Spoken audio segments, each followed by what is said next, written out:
Hello guys, कैसे हो आप लोग। एक नए ब्लॉग में आप लोग का स्वागत है। तो गाइस, हम लोग एक वॉशिंग मशीन यहाँ पे चेक करने आए थे। एलजी का वॉशिंग मशीन था, फ्रंट लोड। तो कस्टमर का कंप्लेन ये था कि वॉशिंग मशीन में बहुत ज़्यादा नॉइज़ आता है और जब ड्रम रोटेट होता है तो कड़कड़ करके आवाज़ आता है। तो हमने जब ड्रम को वॉशिंग मशीन को हमने जब खोला ड्रम वगैरह, तो हमें मिला कि इसका जो ड्रम है पूरा प्रॉपर आप देख सकते हो। एक एक पार्ट्स हमने खोल के निकाला इसके अंदर से। अगर एक एक पार्ट्स निकालते तभी बाहर ड्रम आता है, नहीं तो बाहर ड्रम नहीं आ पाएगा। अगर आप नया टेक्नीशियन हो या कस्टमर हो तो आपको ये वीडियो आपके लिए है, बहुत अच्छा वीडियो, आप इससे कुछ सीख सकते हो। इससे हम लोग एक एक पार्ट करके हमने बाहर निकाला। यहाँ पे देख सकते हो जो ड्रम का पीछे बैरिंग वगैरह लगा रहता है, इसका बैरिंग वगैरह तो ओके था, बट इसमें एक छोटा सा प्रॉब्लम था। इसका जो हब होता है, जो पीछे त्रिकोण का त्रिंगल बोल सकते हैं, यहाँ पे देख सकते हैं जो हब है, इसके अंदर हब के ऊपर बहुत ही ज़्यादा कचरा जमा हुआ है, आप देख सकते हैं। आप तो आपको टाइम टू टाइम सर्विस कराना है और इस पर आपको ज़्यादा कपड़े नहीं डालने, ज़्यादा लोड नहीं देना है। नहीं तो ये जो हब है, आप इसको ब्रैकेट भी बोल सकते हो, ड्रम के ऊपर जो ब्रैकेट लगा हुआ है 3 कोण का, ये डैमेज हो जाता है। अगर कपड़े का लोड पड़ता है तो डैमेज हो जाता है और टाइम टू टाइम आपको सर्विस कराना है, नहीं तो ये सड़ के टूट जाता है।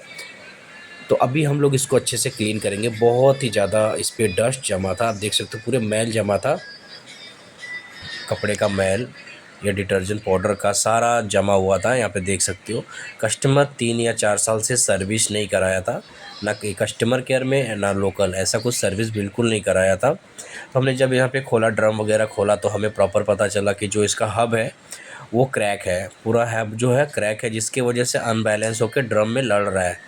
तो मैं आपको दिखाता हूँ।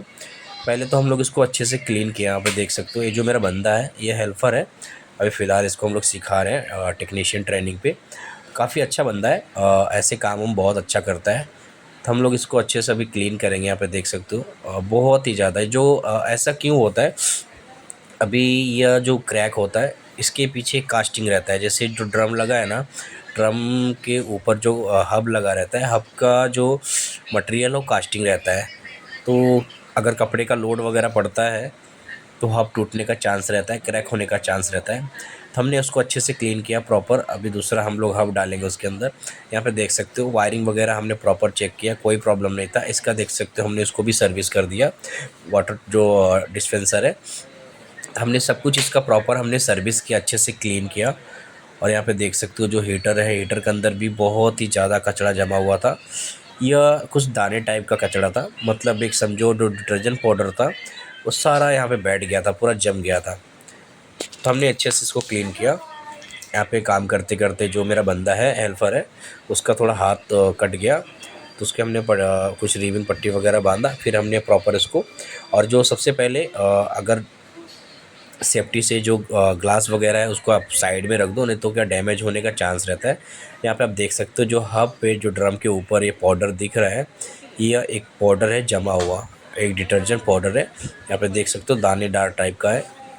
इसके वजह से क्या जो हब है पूरा सड़ गया था, और प्लस इस पर काफ़ी जमा हुआ था, जिसकी वजह से ड्रम के ऊपर लोड पड़ रहा था, आप देख सकते हैं यहाँ पे।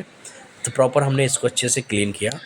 अभी इसको हम लोग हाई प्रेशर मशीन से साफ़ करेंगे, क्लीन करेंगे। उसके बाद इसका बैरिंग वगैरह हमने चेक किया, बैरिंग वगैरह सब ओके था, कंप्लीट था। अब इसमें प्रॉब्लम था सिर्फ हब का, हब टूटा हुआ था। हब टूटा भी नहीं था, क्रैक था, जिसकी वजह से ड्रम अनबैलेंस हो रहा था। मैं आपको दिखाता हूँ।